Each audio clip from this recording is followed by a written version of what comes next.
Ok. Bonjour à tous, bonjour à toutes. Merci de nous rejoindre pour ce troisième atelier. Et aujourd'hui, c'est pompon. Je sais qu'il y a une grosse attente pour ma technique pour en faire plein. Pas de mystère, mais vous allez voir, c'est juste évident en fait. Et c'est pas moi qui ai créé cette technique. Je l'ai trouvée par hasard sur YouTube en cherchant comment faire des mini pompons. Il y avait une vidéo qui était suggérée, comment faire des pompons multiples. Et ce jour-là, ma vie a changé. J'ai oublié qui avait fait cette vidéo, mais merci. Et je vous la transmets aujourd'hui. Je vous montre quand même ce qu'on a fait hier, la dorure, parce qu'on a du soleil aujourd'hui, à hier. Et je suis très content, ça a bien marché. J'espère que si vous l'avez tenté chez vous, ça a aussi bien marché. On verra demain comment finir le masque avec tous les petits éléments qu'on a fait jusque-là. Aujourd'hui, on a besoin de laine.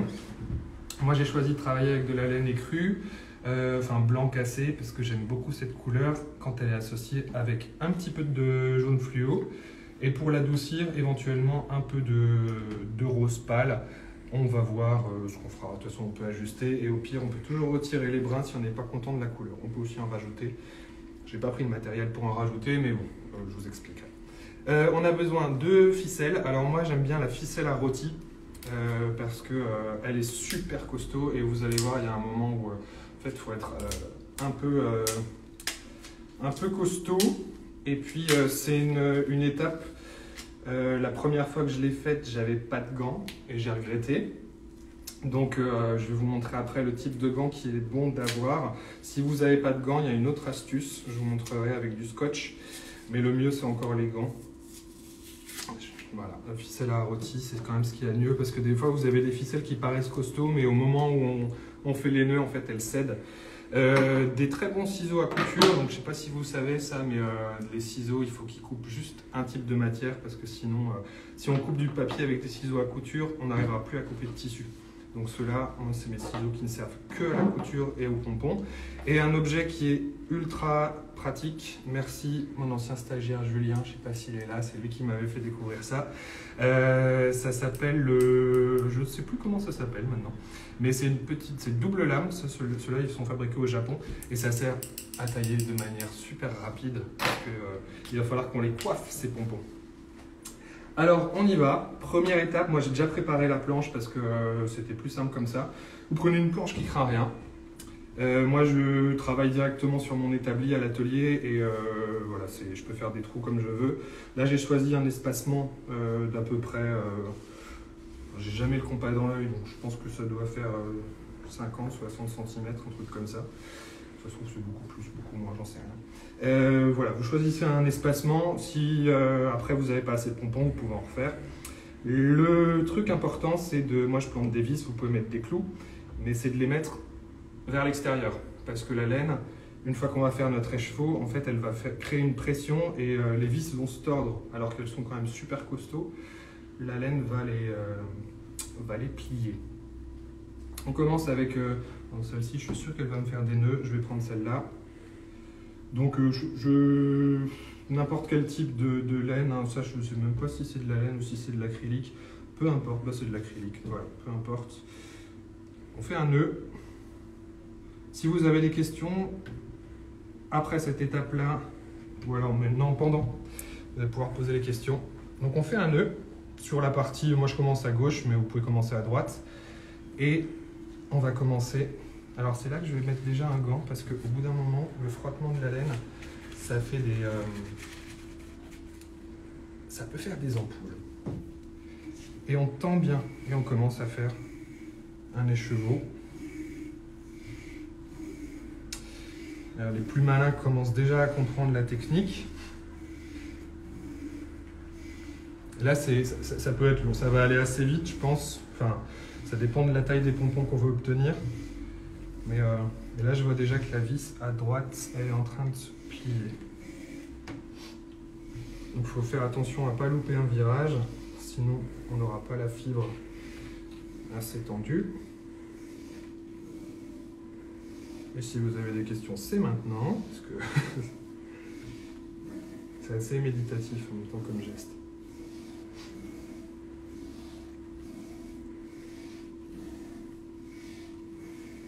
Alors là, je vais en faire, je ne sais pas, peut-être une petite dizaine. Si vous voulez en faire, je sais pas moi, 2000, vous avez un long couloir, une poignée de porte à chaque bout, et vous courez avec votre pelote de laine. Ce qui est assez important, c'est de venir sur toute la hauteur des deux axes. Comme ça, vous avez une densité assez homogène de brins de laine. Alors là, je vais faire une petite pause avec ça. J'aurais dû prendre un... Normalement, je travaille avec des poids, comme ça je suis sûr que ça ne se détend pas trop. Et puis là, on va commencer à intégrer un petit peu de couleur. Je vais bien enrouler. Moi, c'est parmi mes couleurs fétiches, là, les fluos. Si vous connaissez un peu mon travail, je pense que vous l'avez compris. Et ça marche vachement bien avec leur jaune, avec leur blanc aussi. Et alors là, comme on ne veut pas non plus saturer trop, je viens les mettre, là je choisis à quel endroit je les mets pour qu'il n'y en ait pas partout. Je fais 3 tours. Je vais me servir d'une des pinces là, qui bloque, comme ça on aura la bonne tension. Hop.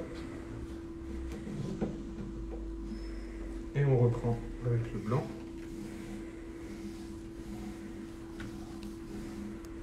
Pas de question.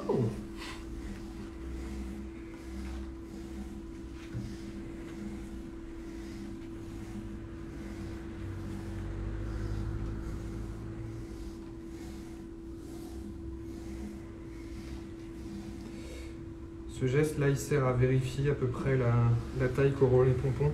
Donc on veut quand même quelque chose d'assez dense, pour que ce soit bien, on ait une bonne structure pour la pièce et pas des pompons un peu trop flottants. L'idée c'est d'avoir vraiment une petite boule et pas de voir les brins de laine qui dépassent. On demande ce que tu utilises comme type de laine. Ben, peu importe, moi c'est la couleur en fait qui me... Parce que c'est pas fait pour être porté, donc c'est vraiment la couleur qui m'importe. Et ça peut être de l'acrylique. Moi j'achète aussi des laines de récupération hein, donc vous allez chez Emmaüs, vous prenez des vieilles pelotes de laine, il n'y en a plus assez pour faire un pull, mais il y a de quoi faire une série de pompons. Donc c'est acrylique, c'est de la laine, c'est je sais pas exactement, mais c'est pas très important. L'avantage on peut faire des pompons aussi avec des fils de coton, mais l'avantage de ce type de fil, c'est que ça va faire quelque chose de très duveteux. Donc c'est mieux de prendre ça que de prendre du coton. Je vais intégrer un peu de rose pâle. Alors ça va être très très discret, mais des fois c'est le détail qui fait la différence.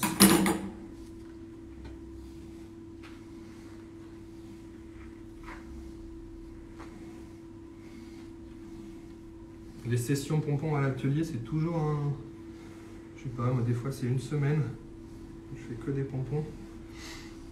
C'est toujours un moment méditatif. Vous mettez de la musique ou un podcast et c'est parti. Alors comme j'avais pas pris beaucoup de rose, je vais la finir tout de suite, ça fera une zone où ce sera un peu plus intense en couleur. Quand vous finissez un brin, vous essayez de tirer un petit peu d'un côté. Là c'est un petit peu, des fois c'est un peu compliqué d'arriver à faire un nœud bien serré. Faites 2 nœuds, c'est plus sûr. Et moi, je coupe toujours le petit fil qui dépasse, ça évite d'avoir je peux vous montrer un truc. On demande comment on peut varier la taille des pompons. Et ben c'est en faisant un écheveau, donc l'écheveau c'est ça, en faisant un écheveau plus ou moins gros. Donc là comme la pièce elle fait grosso modo 10 cm de diamètre. On ne va pas les faire trop gros parce que sinon ça va manger toute la partie où on va mettre les éléments du visage du masque. Mais si on veut faire des gros pompons, ben, on se fait un truc de...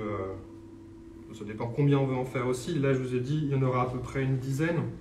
Une fois qu'on a fait déjà ces premiers pompons avec cette technique-là, on sait à peu près jauger ce qu'il faut faire comme écheveau. Je plisse un peu les yeux parce qu'il y a plein de soleil. C'est pas parce que je suis fatigué, je suis très en forme. Et là, vous voyez, on peut faire aussi avec les deux brins en même temps. Ça va plus vite.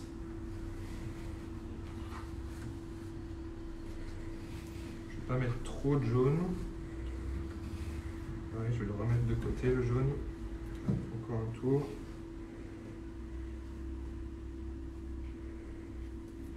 Toujours bien faire attention à la tension.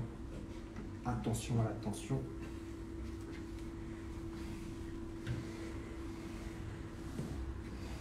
Ce qui est pas mal aussi, c'est de varier le type de laine. Là, je ne vais pas le faire parce que je vais vous montrer quand même, et que la vidéo ne soit pas trop longue, les étapes. Mais quand vous variez le type de brin, là j'avais une laine qui était beaucoup plus dufteuse. C'est pas mal parce que ça fait des zones où la couleur change. Et je sais pas si vous voyez bien à quel point la vis de droite elle a plié. Alors que c'est que de la laine, mais tension sur tension, c'est une sacrée force quand même. Bientôt fini, les chevaux. Donc là, ça va faire des pompons qui vont être à peu près, au final, ils vont faire un peu moins de 5 cm, ouais, même 3-4 cm de diamètre. Je vais finir ce brin de laine et après on passe à l'étape suivante.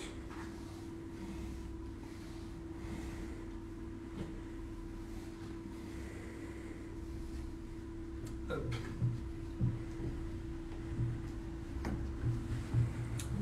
C'est toujours un peu compliqué cette dernière étape.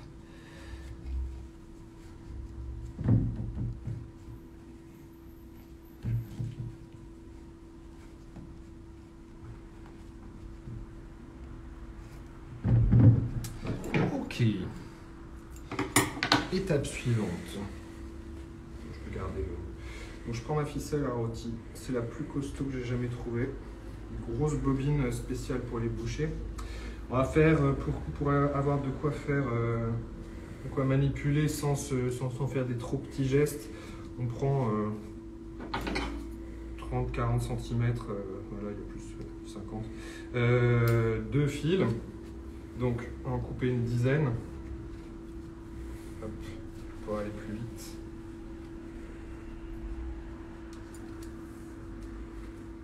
Trois.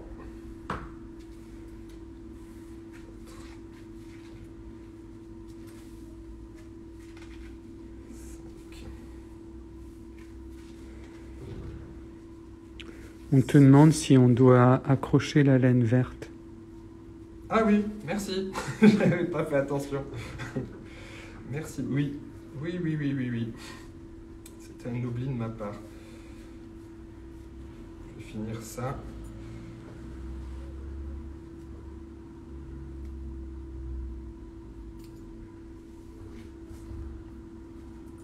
Hop. Voilà. Comme ça, j'ai mes brins.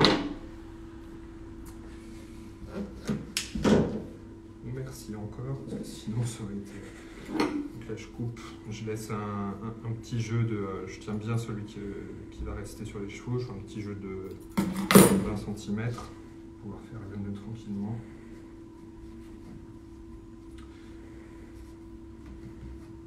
Des fois ça arrive qu'un brin casse aussi, ce que vous pouvez faire, c'est directement comme en tricot, revenir faire un nœud là, et de toute façon il y a toutes les chances qu'il soit à l'intérieur d'un pompon, on ne verra pas.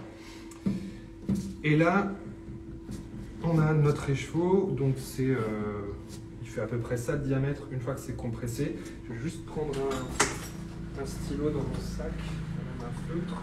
J'ai oublié de mettre ça sur la table. Ça va nous donner des repères. Hop. Donc sur la planche, c'est une planche qui craint rien, je vais marquer le milieu. Et après, donc on s'est dit qu'on allait en faire des... Ouais, donc je vais faire le milieu des deux parties. Ensuite, toc, toc, toc. À chaque fois, ça va marquer un pompon, ça. Donc là, on en a 1, 2, 3, 4, 5, 6, 7. 7, ça va nous faire... il faudrait quand même un peu plus. Donc moi, des fois, je fais des ratures comme ça.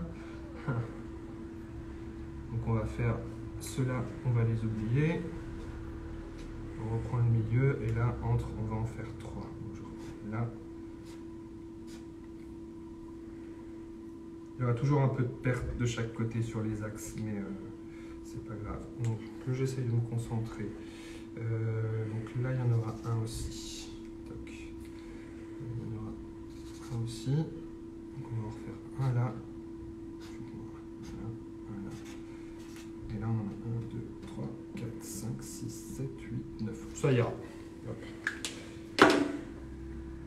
Là, maintenant, je mets les 2 gants. Parce que c'est l'étape un peu costaud. Pour les plus petits, il faudra demander à un adulte de le faire. Parce que c'est...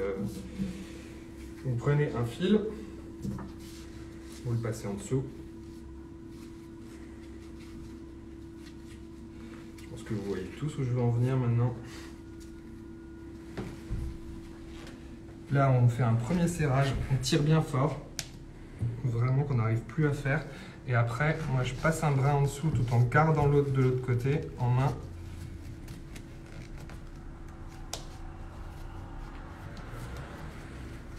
Et on resserre. Hop. Là, l'avantage de la ficelle que j'ai, je l'avais acheté chez Metro, si jamais vous en cherchez, c'est que ça grippe bien. Donc, voilà. Là, on a un premier point. Et après, on va les faire au fur et à mesure. Donc, comme je vous disais, il y a un peu de perte au niveau des axes. En fait, ça va nous donner, là, ça va être à peu près les brins des pompons. On va mettre l'autre ficelle là. Donc, tout ce qui est de ce côté-là, en fait, sur à peu près 1 cm de long, on va les perdre. C'est pas grave. Ils n'auront peut-être pas tous exactement la même taille au début. De toute façon, on va les retailler. C'est ce qui est presque le plus long. C'est de retailler les pompons après. Comme ça, c'est pareil. Vous mettez de la musique et vous passez un bon après-midi. Ça fait de la poussière en revanche quand on taille les pompons. Donc sachez que ça va être un peu salissant. Si vous avez un chat ou un chien, c'est toujours assez rigolo.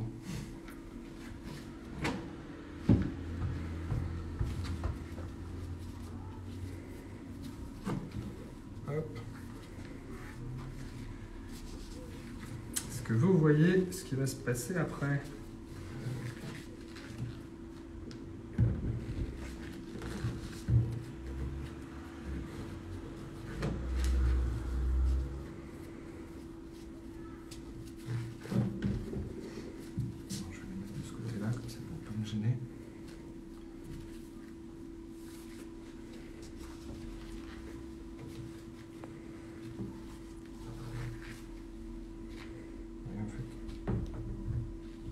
Ceux que je suis en train de nouer là, ils vont être plus gros que les autres.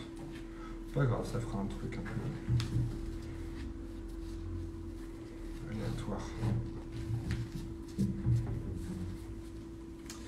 Mine de rien, ça chauffe bien de faire ça.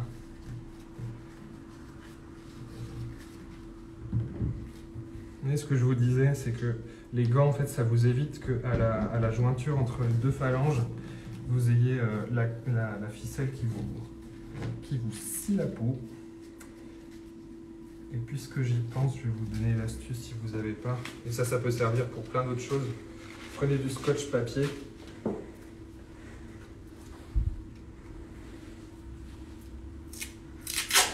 Ça, c'est vraiment la solution de dernier recours si vous n'avez pas les gants. Et vous en mettez autour de votre doigt. 2-3 tours. Peu importe si c'est grossier. C'est un peu plus compliqué de plier le doigt avec ça.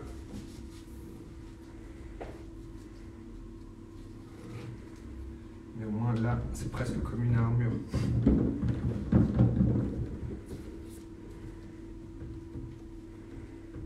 Un peu moins pratique qu'avec les gants quand même. Il faudra en mettre aussi au petit doigt, parce que là je viens de sentir que... Donc je vais l'enlever, pas très agréable, mais au moins, si vous n'avez pas les dents, ça vous permet de vous protéger. Encore deux.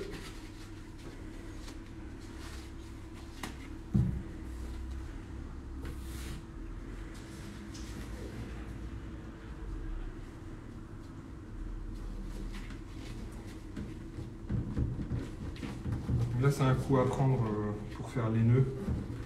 Une fois que vous avez la bonne technique, c'est facile. Au début, c'est un peu... Ce que vous pouvez faire aussi, c'est moins pratique, mais ça peut marcher, c'est du fil de fer. Un petit fil de fer un peu fin, un peu résistant. Après, il faudra juste faire gaffe en taillant les pompons, de ne pas venir avec les ciseaux sur le fil de fer. Bon, ceux-là, ils vont être tout petits, les derniers.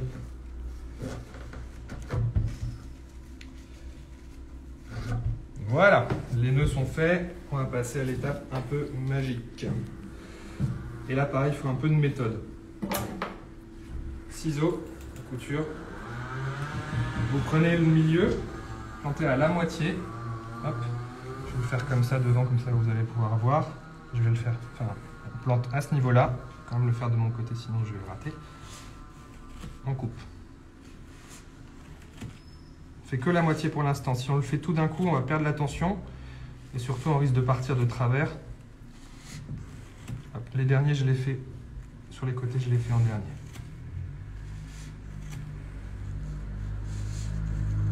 J'ai presque l'impression d'entendre les ah derrière l'écran. Là, je commence à droite. Hop. Après, je lâche à chaque fois la tension petit à petit. Je mets d'abord les ciseaux, ensuite je lâche la tension.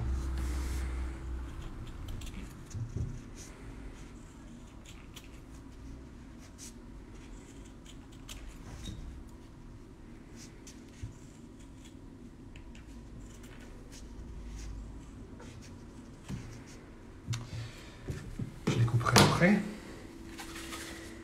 Ce que je fais, c'est que je les maltraite un petit peu pour les mettre en forme. Voilà, avant taille, on a déjà un pompon qui est plutôt bien formé. 2, 3, 4, 5, 6, 7. Je sais pas depuis combien de temps on a commencé.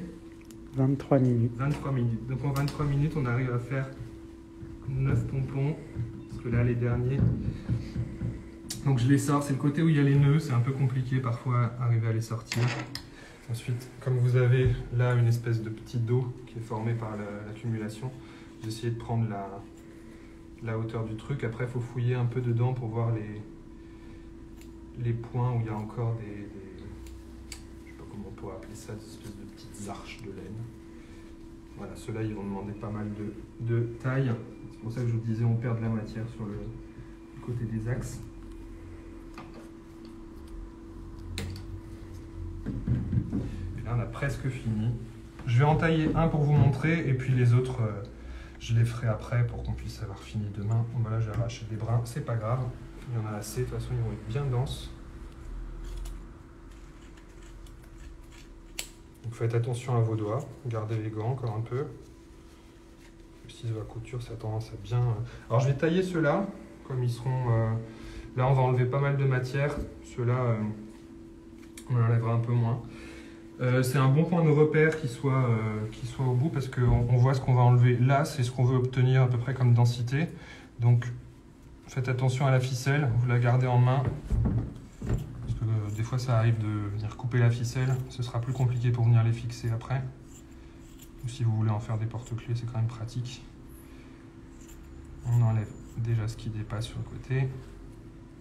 Ce que j'ai oublié d'emmener, c'est un petit peigne. C'est pas mal pour vraiment les rendre fluffy. Une fois qu'on a enlevé vraiment tout ce qui dépasse à l'œil,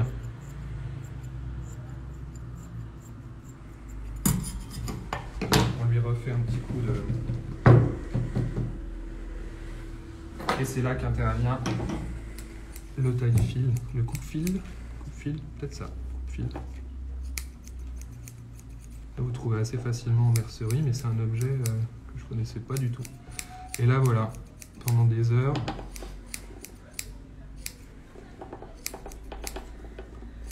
vous regardez si ça vous va. Quand vous voyez un brin qui dépasse, hop.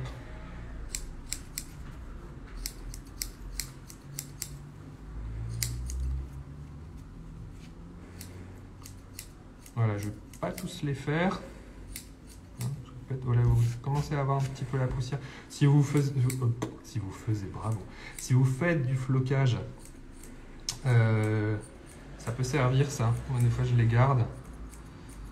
Ces petites poussières de laine, comme ça, vous pouvez faire un flocage assez cool. Et en plus, vous gâchez pas les petits déchets. Et voilà. Et donc, demain, on va les fixer autour pour faire vraiment une corolle.